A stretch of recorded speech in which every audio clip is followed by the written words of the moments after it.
well every year, several times every year, when we are faced with new viruses that we call flu. So this is slightly different in that it isn't recognized possibly by the immune system because there are some new features to it, but our body will deal with it in exactly the same way as it always deals with viruses. And it seems to be more infectious than they often are, but us will be asymptomatic when we get it, and a few of us will get very sick, and we will have to deal with that differently. It's not very different, but the world's focus has been very different.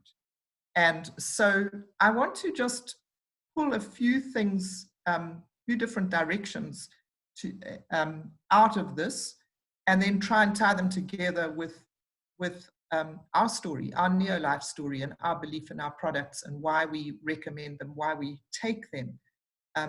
For those of you who are visitors, please understand that we who are distributors take these products. We are not talking about some other thing that we recommend for you that we ourselves do not know well and use.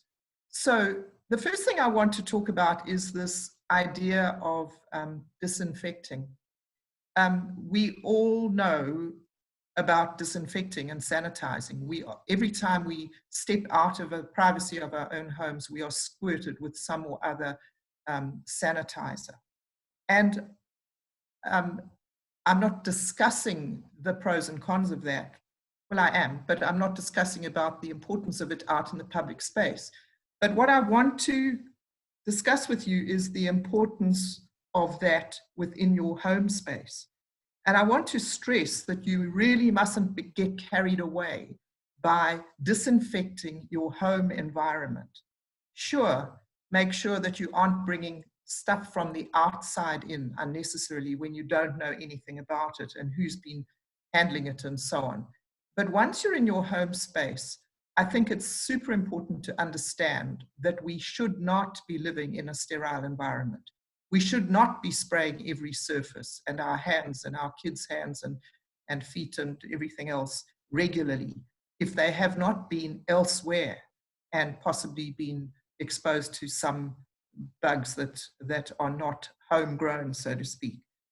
Because it is a proven fact that if we are not forced to deal with bugs in the environment, we cannot deal with disease-causing bugs either, because we live in a very close relationship with the bacteria in our world.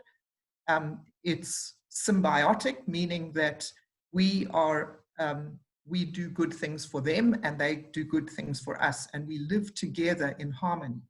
And the bugs I'm talking about, obviously, are the bugs in our gut, in our skin, in our noses, the bugs that live actually on our bodies, because they are part of our protective mechanism.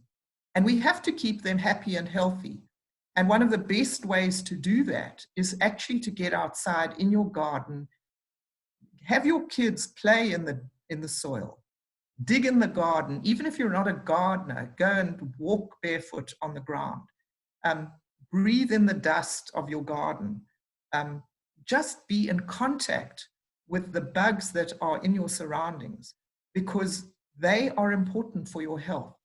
And please, please don't constantly spray disinfectant. Our disinfectant, Care, as good as it is, must not be constantly used day in and day out in your own environment. So why is this so important? Well, if you're spraying your environment with a disinfectant, then obviously this is getting into your system as well. And once you swallow it, breathe it in, whatever, you are doing the damage to the bugs that are living inside you. And so you are compromising the gut microflora. And as soon as you do that, the sad truth is that the good guys are much more susceptible to these foreign agents like the disinfectant than the bad guys. It's like in society, somehow the bad guys seem to be much more resilient than the good guys. And so you end up with the bad guys getting the upper hand, and you then end up with health problems. So what would those health problems be? Well, really what very briefly happens is that the bad guys cause something called leaky gut syndrome. And effectively what that means is that little holes occur in your gut, which allow things to travel out of your gut into your bloodstream when they really shouldn't be doing so. And so suddenly you've got what are effectively foreign particles in your blood. And what that then does is to awaken your immune system, because the immune system is patrolling, as it should, like a good police force, and it is picking up that there are foreign things coming into the system, and its job is to do something about that. And so it marshals the troops, it brings in the big guns, so to speak, and it starts to try and deal with the invasion, if you like. And so the problem here is that the invasion never stops. The gut doesn't, the holes don't suddenly stop. The gut doesn't suddenly stop being leaky unless you very deliberately do something to fix it. And so your immune system is constantly on high alert. The army is doing its thing. It's basically becoming a rogue army. And you can imagine the damage that it's causing. And the only way we can prevent that from happening is to make sure that the bacteria in our gut are the good guys, that they're happy, that they're well cared for, and that we are constantly making sure that they are there to fight that particular battle for us. So that's like, they form a sort of army, a counter army on the other side of the gut wall.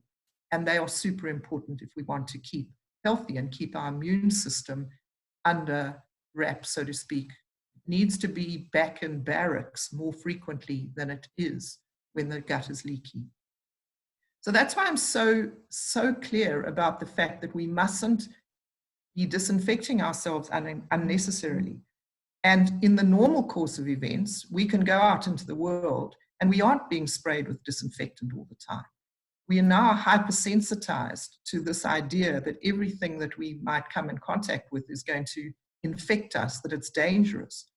And we are going overboard with that. And we have to be very, very careful that we don't bring that fear into our own homes.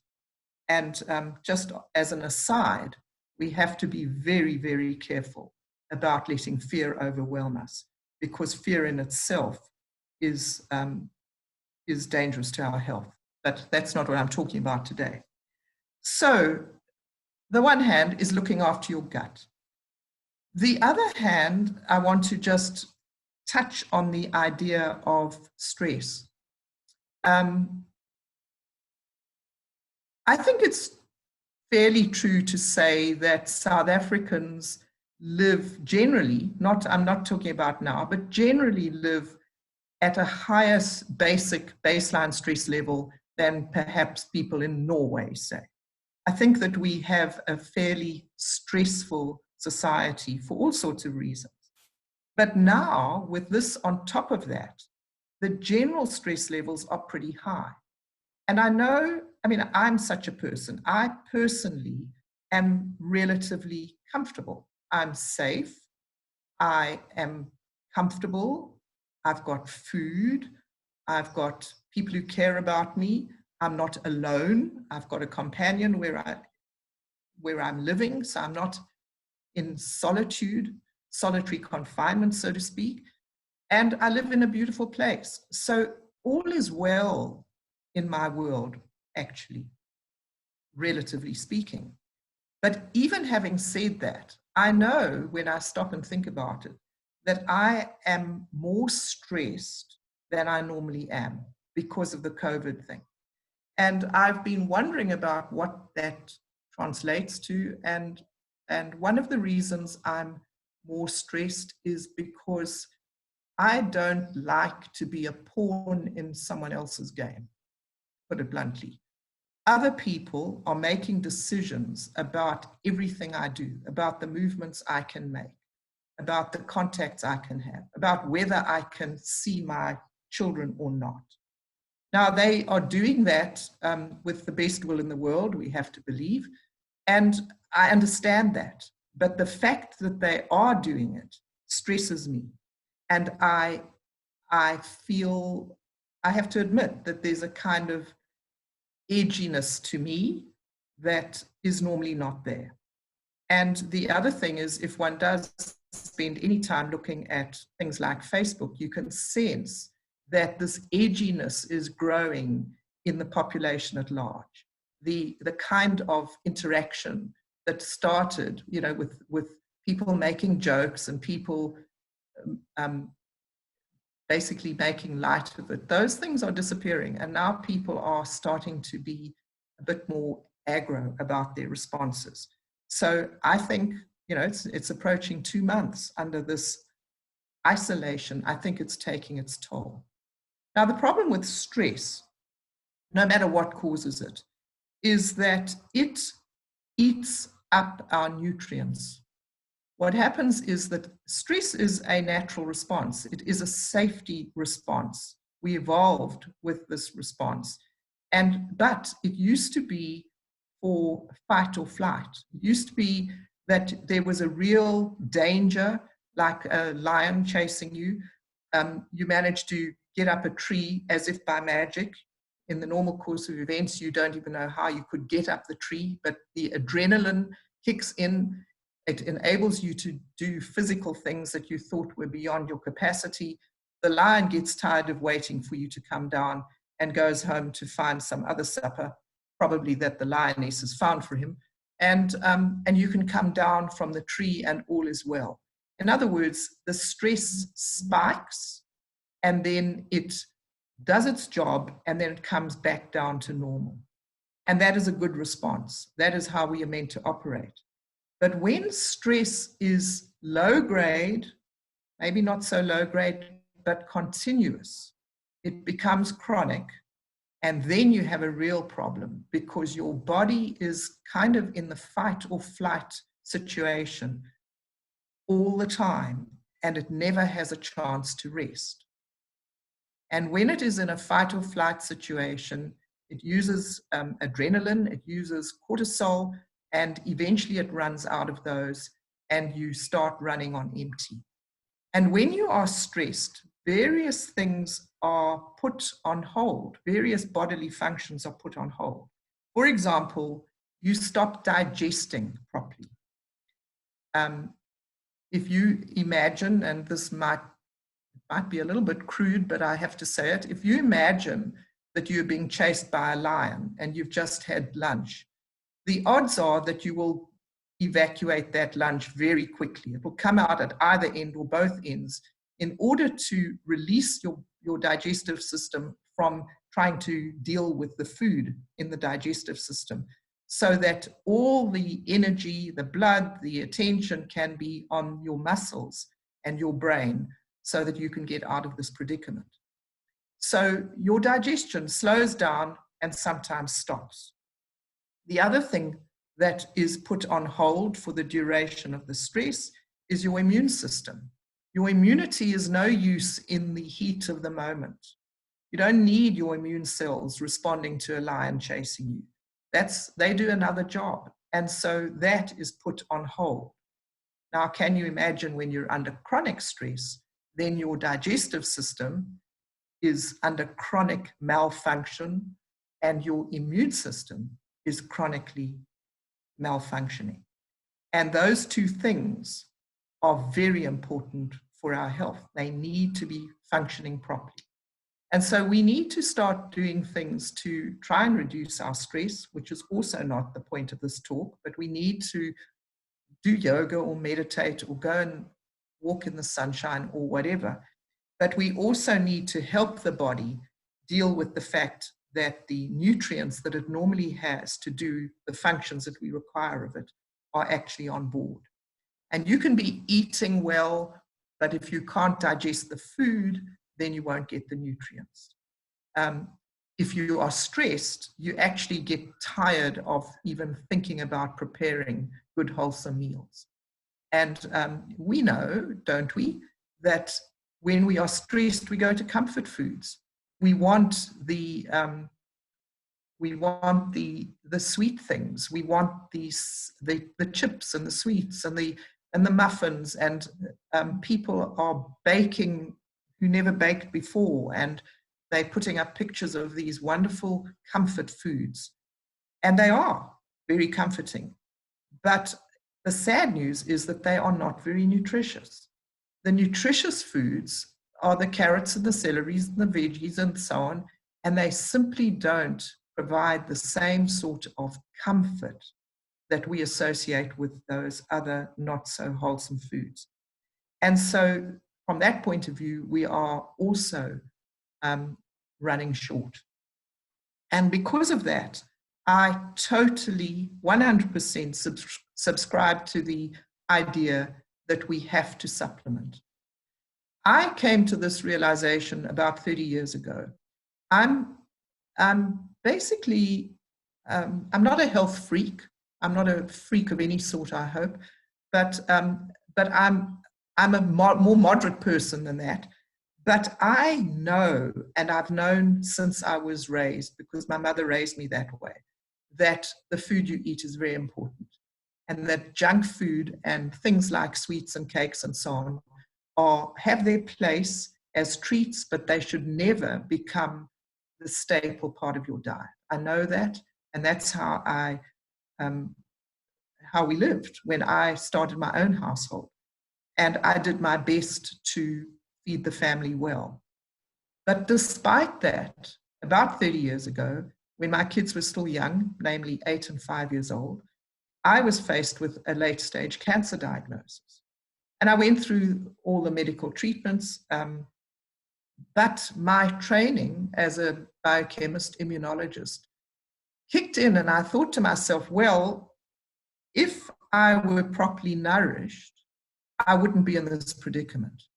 Because if I were properly nourished, my immune system would be up to the task of getting rid of any cancer cells that might be developing, as they do in all of us on an ongoing basis. And somehow this cancer slipped through the safety net. Therefore, my immune system was not up to scratch. Therefore, the only way in which I could remedy that was to find some way of bolstering up my nutrition, because I also knew that I couldn't do very much better in terms of the food I was putting on the table than I was already doing. I didn't have the means to do it. I didn't have the energy. I knew I couldn't do it. So that's when I started looking for nutritional support to help me through the cancer process. And there were two things that had to be satisfied from my point of view. One was that the products had to be all natural, but not only all natural, they had to come from foods.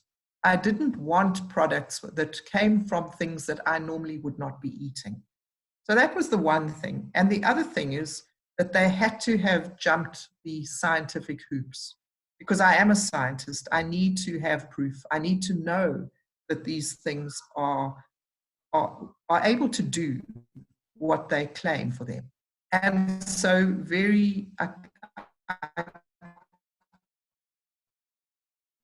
I'm eternally grateful to the person who introduced me to these boxes. And immediately I was able to start, right at the start of my cancer ordeal, I was able to support the process using the supplements. And I firmly believe that I'm here to tell the tale, not because of the cancer treatment, but because of the supplements. And one of the reasons I say that strongly is because the people who were being treated at the same time as I was, and that I got to know well enough to, we became friends basically, and we continued being in touch with each other after the treatment was over. It was not a good deal. I needed a lifetime. And I believe, well, I've gained a lifetime. I've lived my 70 years and 10, but I'm not giving up anytime soon if I've got anything to do with it. So I believe supplements are essential. And I believe that the supplements that NeoLife offers are the best that you could get. If you find these, I believe you don't really need to look any further. And so what would we do then to tackle the few things that I've been talking about, the gut issues and the immune issues and the stress issues? The first thing I want to say is that everything depends on a good foundation. If you don't have all the vitamins and minerals in place, as ordinary as they might sound, and if you don't have protein in place, and if you don't have the good fats in place, your body simply can't function properly. You have to have the foundation products there. So what would those be in terms of our products? Well, I would say a really good, like Rolls-Royce foundational product would be a ProVitality. Now, ProVitality has got 4 components to it. I'll describe them briefly. The one is a multivitamin and a multi-mineral. You get hundreds, if not thousands, of options of multi-minerals and multivitamins in the shops. And I can't say much about them at all. All I can say is that these ones that we've got are prepared in such a way that their ratios are correct, that they are as absorbable as vitamins and minerals can be, and that they have stood the test of time, that being 62 years now. People have sworn by their effectiveness. But the other 3 things in that pack of 4 are the things that are really magical. The first one is the treonine oils. The treonine oils are the oils that have been removed from the grains to satisfy the food industry, the milling industry and the food industry and the shelf life industry. And in the process, we have been sold a story that has done us no good over the last over 50 years. And the story is that the food that you buy processed and produced by some factory, some food processing plant, is not as nutritious as you might think. And so we have, that's the first place where we've been running on empty. We have been eating the grain foods in the belief that we're getting the nutritional value that we should be getting from them, and we simply aren't. We are not getting the oils, and the oils are where the magic lies. So we have got the treonine, which brings those oils back to us, and it basically brings our cells back to life. And everything that we speak of is a function of cells. So if the cells are not well, happy, fully functional, everything else goes pear-shaped. So the cells have to be happy. The other aspect is that the cells have to be able to make energy. Everything that they do requires an energy input to drive the process, just as our car needs petrol to drive the process. And that energy is produced on an ongoing basis. And within our cells, it's not stored. We don't have a petrol tank for energy. The cells are constantly producing the energy in little organelles called mitochondria. And if the membranes of the mitochondria are not well, then you cannot produce the energy you need, and you cannot use the nutrients that you've got. So that is the second of the 4. The third of the 4 is carotenoid complex. Now, carotenoid complex is a concentrate from the bright orange and red and dark green fruits and vegetables. And the important aspect of that is that it is proven to be an immune booster. So here we come in with making sure that our immune system is strong. It's an antioxidant, making sure that the toxins and what have you that come into the system, even the oxygen that comes into our system, doesn't damage our cells, doesn't damage our DNA. And we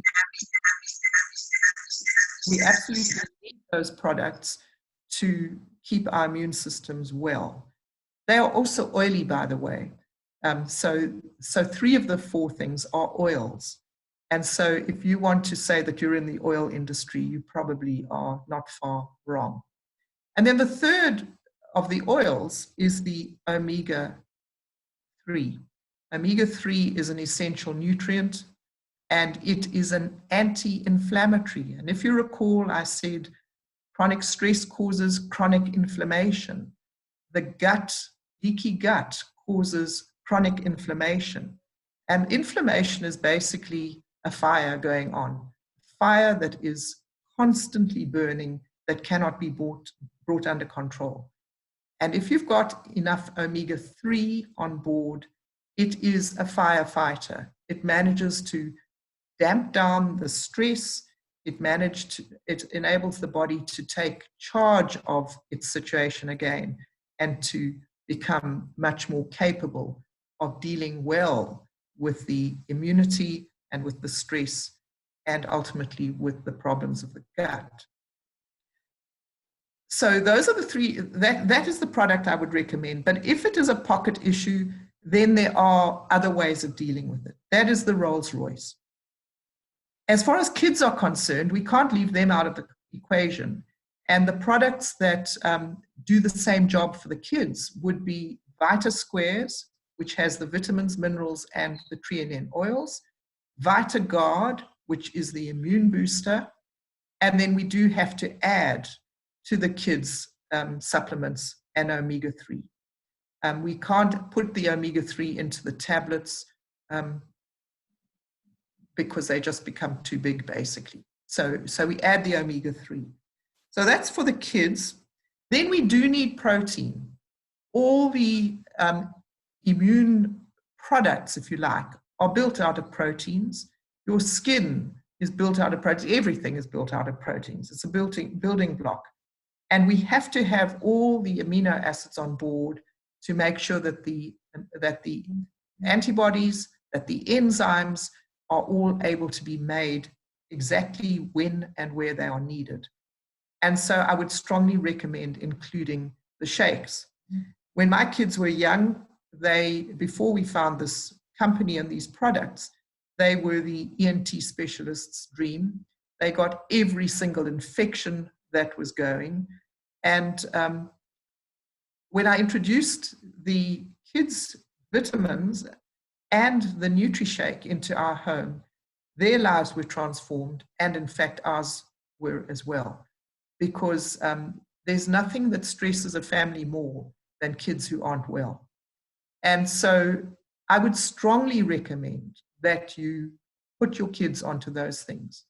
And if only one option is available, maybe consider the shake, because it's got the vitamins and minerals in it, it's got the protein in it, the kids love it, and I found that a half dose per day per kid was enough. And so you get 50 scoops out of the tin, so you could give 2 kids a scoop 5 days a week, and you would be doing them and yourself a great service. And 2 kids a week, two kids for a month, 5 days a week at the price is an absolute gift. And you wouldn't need to buy them some of the junk food that you are buying, because you can give them these shakes and you can tell them that this is a wonderful treat, which it is. Then I think that we need to add a few things. And what I really do believe we need to add is Acidophilus, especially when we are stressed, especially when we are kind of being forced into this artificially sterile kind of way of living. We are not certain that the gut bacteria are as well as they should be. And I think that we need to give our gut a chance.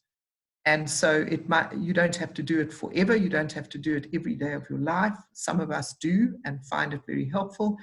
But I would certainly recommend that during these times which are really unusual, that you make sure that everybody's gut is healthy. And there are other ways of doing it. I mean, if you eat a lot of fermented food, that helps. If you eat a lot of yogurt with the live cultures, it helps. But they simply don't supply enough numbers. And you've got to bear in mind that when you eat something that has got bugs in it, fermenting bugs, which are good for you, they have to somehow negotiate the acid of the stomach, because where they really do their work is in the gut. And the stomach acid is extremely strong. It is like battery fluid. If you were to put your finger into your stomach acid, it wouldn't last very long. It would burn like crazy. And so these poor little bugs that you've eaten have to somehow get through that. And not a whole lot of them make the journey. And so what is really special about the Acidophilus Plus is that it has been prepared in such a way.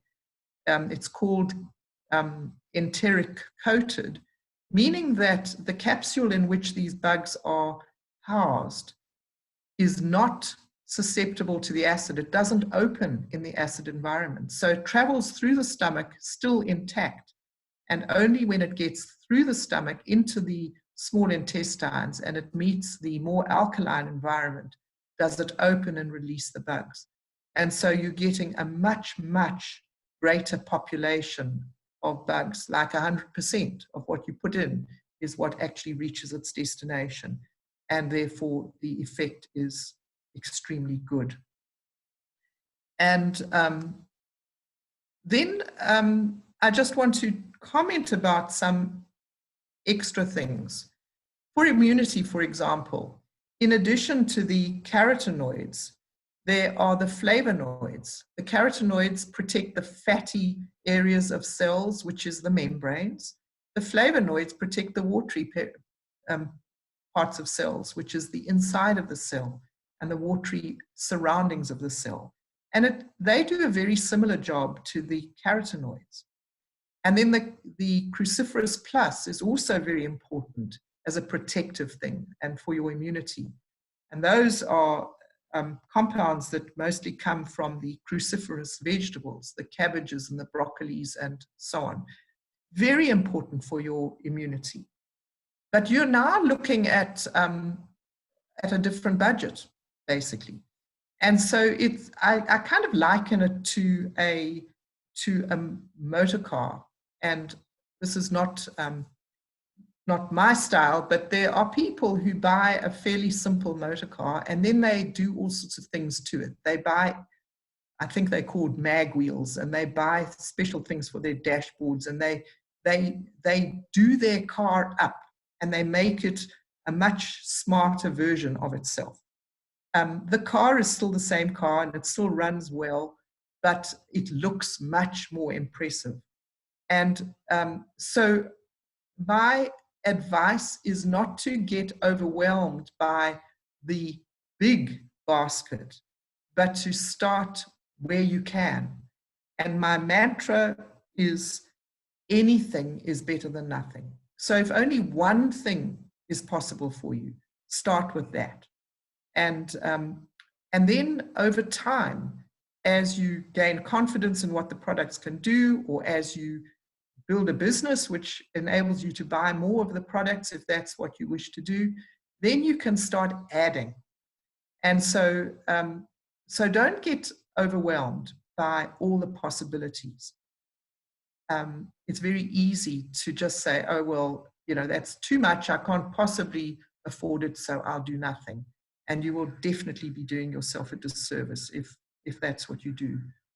And I think I've probably said enough.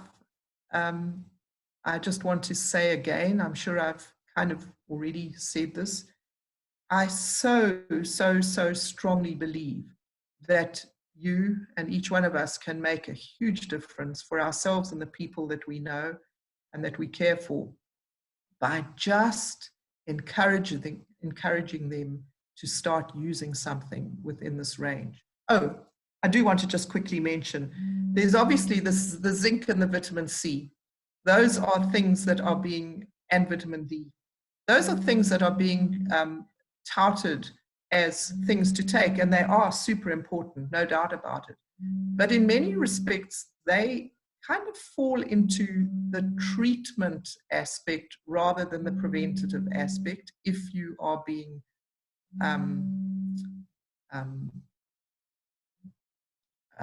pedantic about it.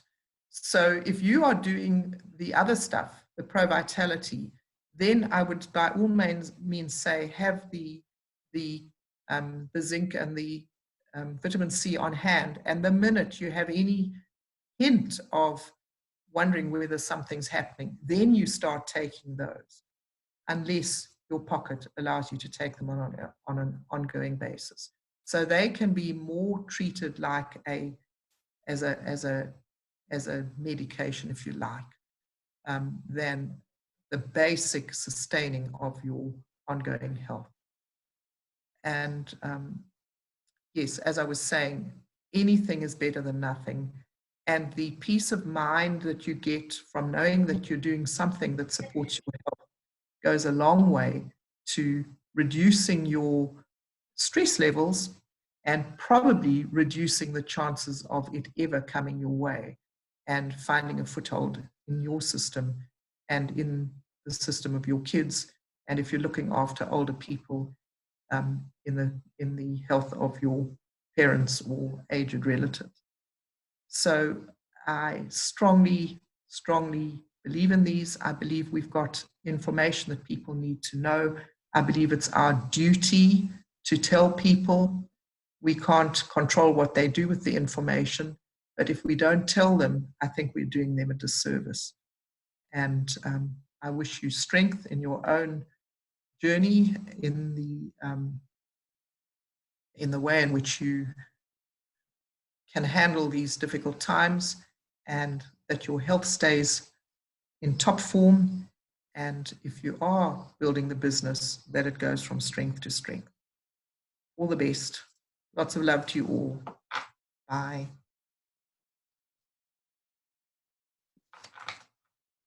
Thank you so much, Andre. Thank you very much for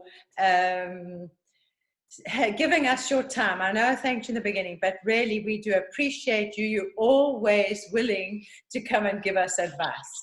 And, you know, we're talking about general health. We talk, and obviously the virus has got us together thinking and talking about nutrition and what to do about it. But, you know, the other day I read that in the United States, there's somebody dying from heart disease every 37 seconds. Now, I know that's not a communicable disease, but it's still a problem that we're facing. And everything that André has spoken about today also addresses that, the chronic disease factor in people's lives.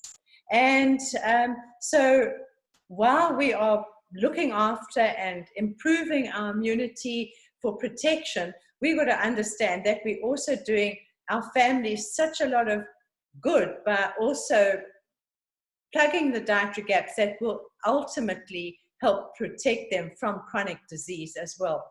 And so, you know, I just want to thank all our guests for being on the call. Once again, thank you, Andre.